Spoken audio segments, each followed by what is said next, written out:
Okay, let's see. Make it dark and moody with the computer lighting. I thought to fill the aesthetic of this album and the meaning of this album, we're gonna do it in pitch blackness, even though it's still semi-daytime, but it is a gross day. So we'll just stick with it and it'll be fine. And my shirt kind of offsets the darkness.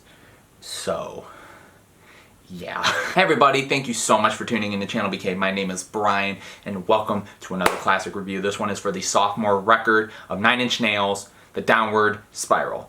Nine Inch Nails is basically industrial rock experimental group led by frontman, multi-instrumentalist, and famous composer now of many things, Oscar winner Trent Reznor.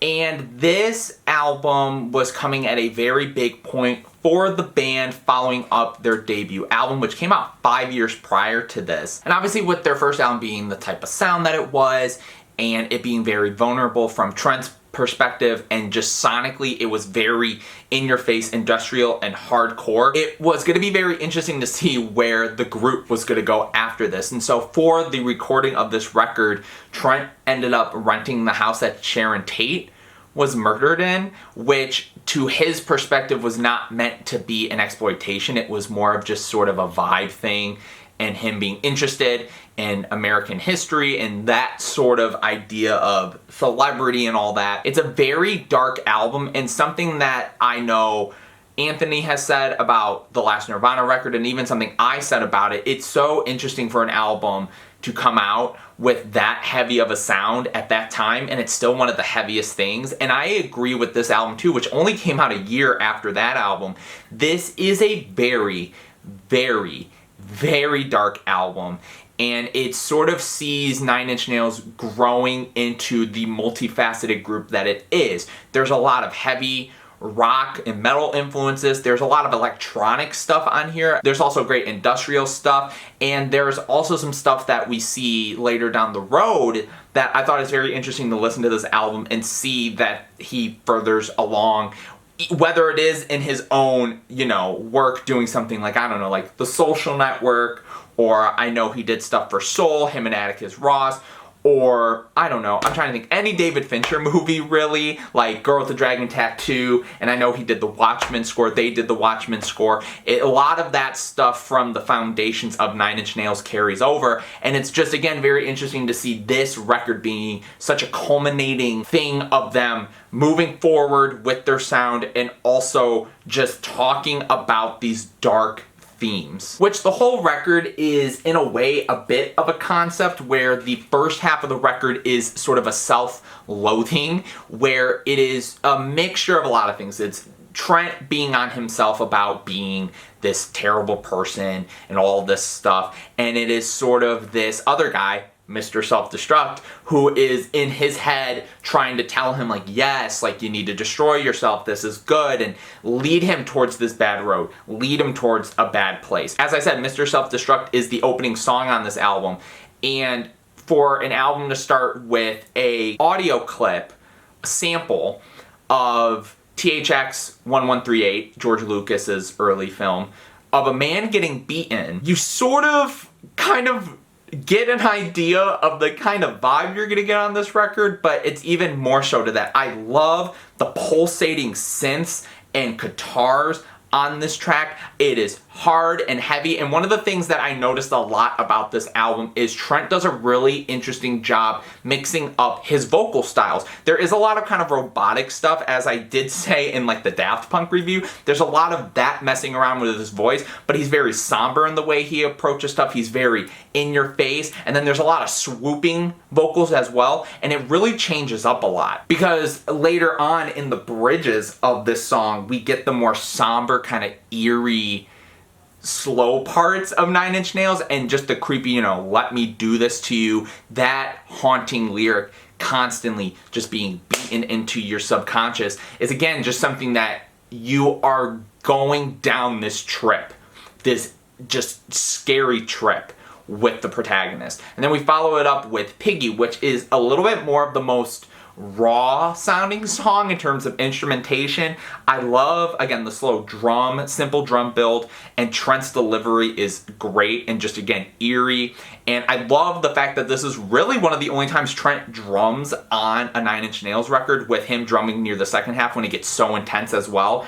And this song actually relates to Richard Patrick, who was an old guitar player of Nine Inch Nails, and it seemed like he was sort of getting ready to move on to his own solo stuff during that album cycle, and his nickname was Piggy. So Trent decided to make a song about that, and it's a very interesting kind of morphing of being mad about the situation, but also being confident that you can move on without it, and it's sort of this cathartic moment. Again, fitting in with a lot of the themes on this record. However, we get to easily one of my favorite Nine Inch Nails songs, one of the weirdest, catchiest songs, but also one of the most intense songs topically and just the way it's mixed, and that is Hearsay. I love sort of the electronic driving bass and groove to this entire song. I think it is killer, and again, it sticks with you and you kind of get your head bobbing, but you also want to thrash and also be uncomfortable. But I do love the guitar that comes in too near sort of the second verse. I know there is some guitar stuff, of heavy stuff in the chorus, but that really just loud, in your face, crisp sounding, rugged guitar is incredible. And I love the lyrics on this song about AIDS and the paranoia about that. This was during the time that it was becoming a bigger issue, and the whole thing about Trent being very sexually active, just not having that freedom to just, you know, not be safe. And I really like the lyrics because, again, like a lot of this album, there's a lot of stuff about Christianity and God. When you have a chorus that goes, God is dead, no one cares, if there's a hell, I'll see you there, you sort of understand it's just going straight to the point. And I do like, I believe, the second verse, where he starts delving into this idea of pulled in by a religion, doing anything this religion wants you. This idea that, you know, he's talking about AIDS being this sort of created disease, the whole metaphor of that, and sort of what people are willing to do and how it's all a joke. It's, again, very just in your face. March of the Pigs, which follows it up. First off, I'm believing from my research, it is the fastest Nine Inch Nails song. It is.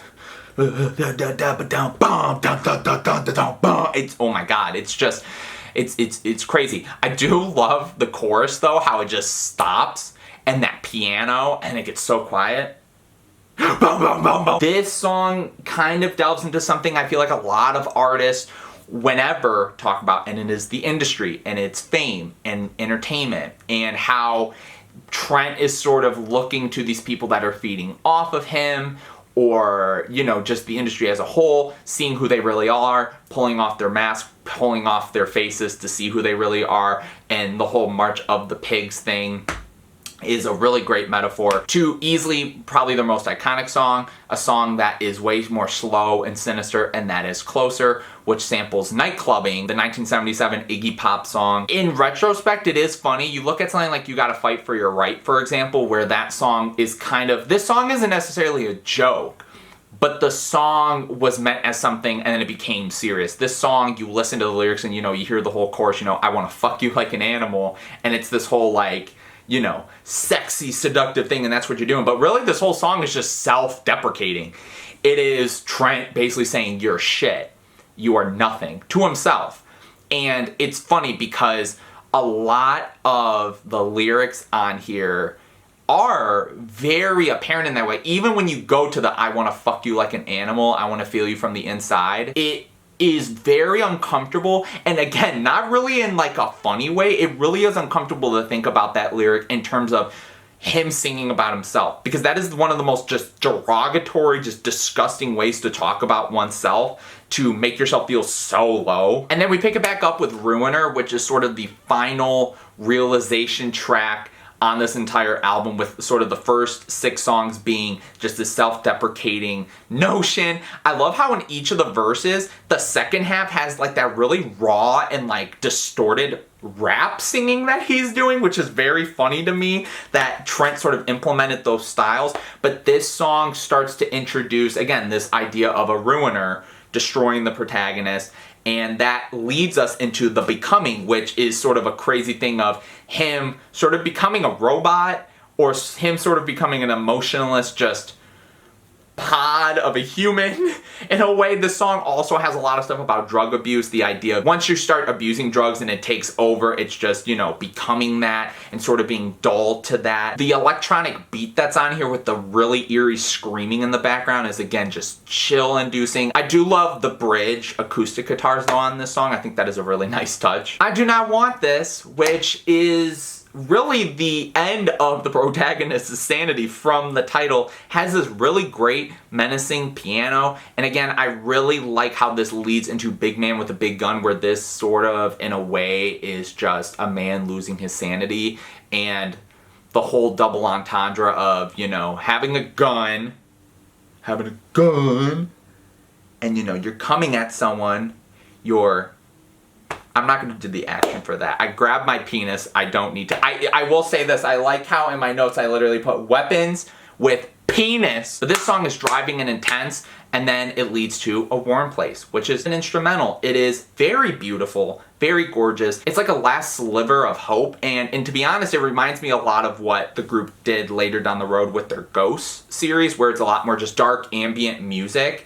And it's, again, just kind of a nice break to the album to sort of sit for a second and feel a little bit good. Eraser, I feel like by the title, is again sort of this idea of this Mr. Self-Destruct erasing this humanity from this person. This song is very interesting though, because it's very minimal lyrics, but the lyrics don't come until like the last minute of the song. It's just this slow build up. And then we get to Reptile, which is the longest song on the entire album, I believe. And this song has like this funny like robot like walking sound to it, and it's super sludgy, and it is one of those songs where in the context of it, like, I don't go back to it. I do appreciate the song for what it is, because it is this epic of just, again, just kind of that realization and the further sanity being lost from the protagonist. The Downward Spiral is a very eerie sort of spoken word piece about suicide, which is very haunting. It is the protagonist fighting against this will to do this. Mr. Self-Destruct saying, you know, this is what you need to do. This is, you know, it is the ruiner to his life that is saying, hey, you need to do this. You're at this point. You might as well do it. And then we follow that and get to the finale of this album, which is Hurt. Again, the whole joke is Trent Reznor is really upset once Johnny Cash covered it, because he thinks it's his song now because of how iconic and great his cover is. But honestly, for that cover to be as good as it is, for the original song to still be so great, this song is somber, slow. The build-ups are incredible. The instrumentation is great. The vocal delivery is great. This song sort of being a realization of what you've done, what you have to do.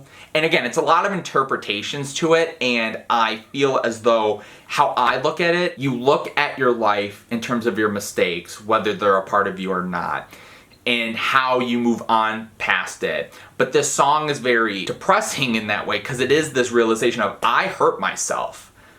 I did that. And like how I have to overcome. And this protagonist's journey throughout this entire album is very disturbing and very haunting. But by the end of it, he's able to sit back and think to himself, like, I can make it, or like, everything wasn't worth it and I just have to move on with it, whatever it may be. There's a lot of interpretations, but I feel as though this song being the finale, for it being iconic for the cover, but also just for this album, it's a brilliant way to end it. And I think this is a brilliant album, and I think this is easily one of the best albums in the 90s, I should say.